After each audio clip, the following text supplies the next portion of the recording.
Então, vejam que eu estou expondo para vocês uma interpretação da filosofia hegeliana, há várias interpretações da filosofia hegeliana, vocês estão começando a fazer a de vocês, então isso não é novidade, qualquer pessoa que pense sobre a filosofia hegeliana vai estar fazendo uma interpretação sobre a filosofia hegeliana, não só da filosofia hegeliana, mas também da filosofia, né? Então há várias interpretações do que é a filosofia, do conteúdo da filosofia como do mundo, das pessoas, da natureza, do ser humano. Então há várias interpretações do que seja isso. Eu diria mais, há várias camadas interpretativas, porque a ideia que a gente vai ver é que existe uma certa filosofia que é um todo, então cada interpretação é apenas uma camada interpretativa desse todo que é a filosofia, né? A gente vai ver isso em detalhe, né? Mas, de qualquer forma, a ideia de que há várias interpretações e que a gente está tematizando isso também, nós vimos que a enciclopédia começa com pensar que pensa a si próprio, então está pensando as formas de ver o mundo também, né?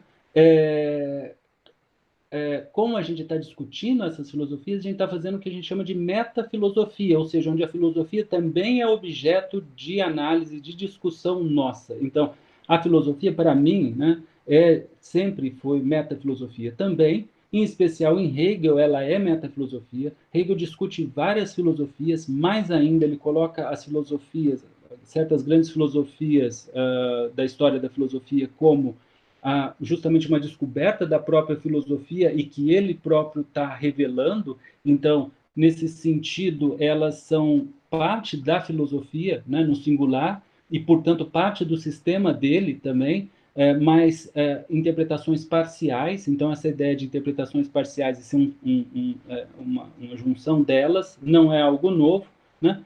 E, particularmente, então, aqui a gente vai estar adotando o que eu chamo de interpretação espiritual especulativa, né? Tem alguns textos que estão saindo a respeito dela, depois eu passo ele para vocês, mas é justamente essa interpretação no qual o conceito de espírito, basicamente esse que eu comecei a expor para vocês aqui, é o elemento fundamental, é a substância do mundo, né, e de tudo, né?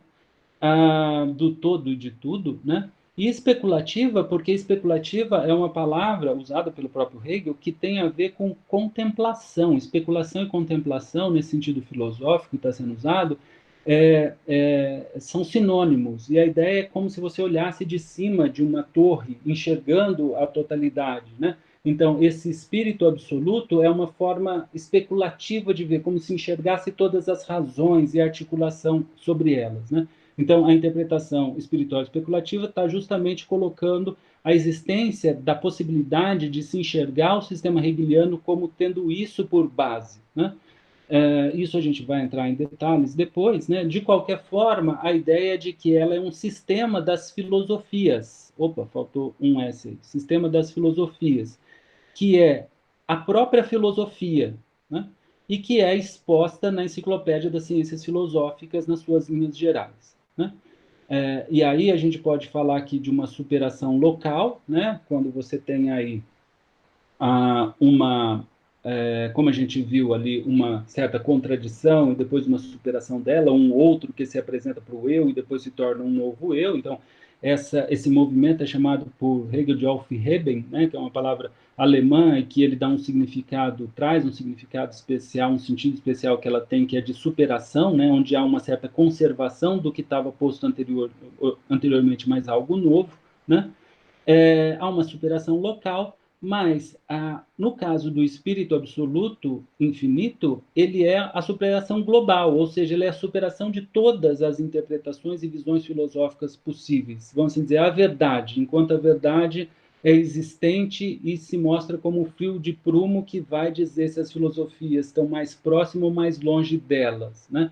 Como isso é feito, a gente tem que discutir com muito cuidado, porque a ideia aqui não é nós temos a verdade, o resto está errado. Ao contrário, toda interpretação filosófica é uma interpretação válida, mas que provavelmente, se não considera esse todo, pode ser superada, e é essa discussão das superações que a gente tem que fazer aqui com muito cuidado.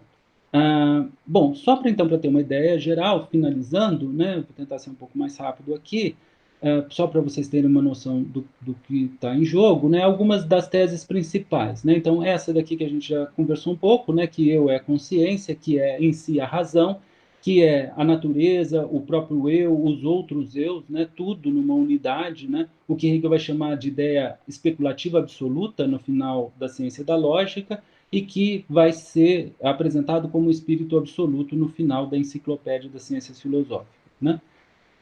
Fazer filosofia, então, dentro dessa visão filosófica, é um abandonar-se ao objeto, porque o próprio objeto é algo que está na razão, é algo que é inteligível, então que a gente tem que buscar o que é esse inteligível que está na própria razão. Então, conhecer as coisas é ir ao próprio objeto, então, no certo sentido, abandonar-se a ele, não colocar nada de seu, tentando buscar o que ele tem. Aí é interessante que as diversas filosofias a respeito de um objeto, aquele objeto é composto também dessas diversas visões. Então, o objeto tem que ser a união dessas diversas visões, algo que você possa dizer, olha, tá vendo, é isso, e é por isso que essa visão filosófica vê assim, essa vê outra, essa vê outra, né? Uma outra tese é de que ser é igual a pensar, né? Então, basta com que você esteja pensando ou sentindo alguma coisa para aquilo ser, e é para você, né? Então, ele é. O que se deve diferenciar é um ser efêmero, né, e passageiro de algo que é efetivo, né, e constante, né, e às vezes até eterno, né, então, mas de qualquer forma uma certa identidade de ser e pensar, que a gente pode discutir depois, mas isso permite entender esse deslocamento, quer dizer, a partir do momento que, por exemplo, a matéria não é mais substância do mundo, e sim o espírito, o que é ser aí dentro? É o pensar, pensar no sentido geral, o intuir também é pensar, o sentir também é pensar. Então, é esse elemento fundamental que é o ser em geral, né? E que pensar também é a própria vontade, o próprio querer, uma coisa não está dissociada da outra, né? Então, essas são algumas teses, vamos ver várias outras, né? Então, nós podemos perguntar como demonstrar essas teses, né? E como demonstrar todas as outras teses. É por isso que essa parte entrou na apresentação. Bom, veja que para demonstrar essas teses e outras mais, são necessárias categorias e conceitos, que você vai pensar o que é cada uma dessas coisas, vai mostrar as propriedades que tem, para aí deduzir, né? E aí vai. Na ciência da lógica, nós temos um pensar que se pensa a si próprio, né? Um pensar que está pensando essas próprias categorias, esses próprios conceitos, né?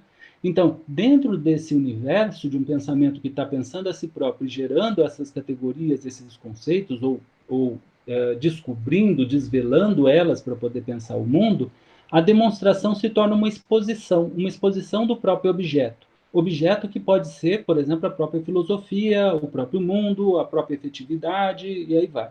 Então, o importante é que demonstração aqui tem o sentido dessa autoexposição do objeto dentro dessa autoconsciência que está se pensando, fazendo filosofia. E que, então, a demonstração é feita mostrando essas categorias, esses conceitos e como eles se relacionam entre si. Em especial, no caso de todo aquele conteúdo que a gente falou, da natureza, do ser humano, etc., isso é feito na totalidade da enciclopédia das ciências filosóficas. Então, nela você tem essa exposição de categorias e conceitos que nos permite pensar o homem, o mundo, a natureza e etc., né? Então, ela se apresenta como um sistema, uma malha categorial e conceitual que permite pensar tudo aquilo. Então, com isso, nós retornamos ao início, né? Então, a Enciclopédia da Ciência Filosófica expõe essas razões, esses conceitos, né, nesses 3 tomos, que nos permite pensar em um sistema de forma explícita, sistemática e sistêmica, em um pensamento consciente de si próprio, né, explícito nessa obra, o todo, e em especial nele o pensamento, a natureza, o ser humano, a liberdade, a história, a ética e o direito, a arte e sua história e a estética, a religião e sua história e a filosofia. Bom, em linhas gerais é isso. Desculpe pela pressa, pela quantidade de conteúdo, mas é por isso mesmo que ficou gravado e vocês vão poder rever e estudar com detalhe e, por favor, com carinho. É isso. Obrigado e abraço a todos.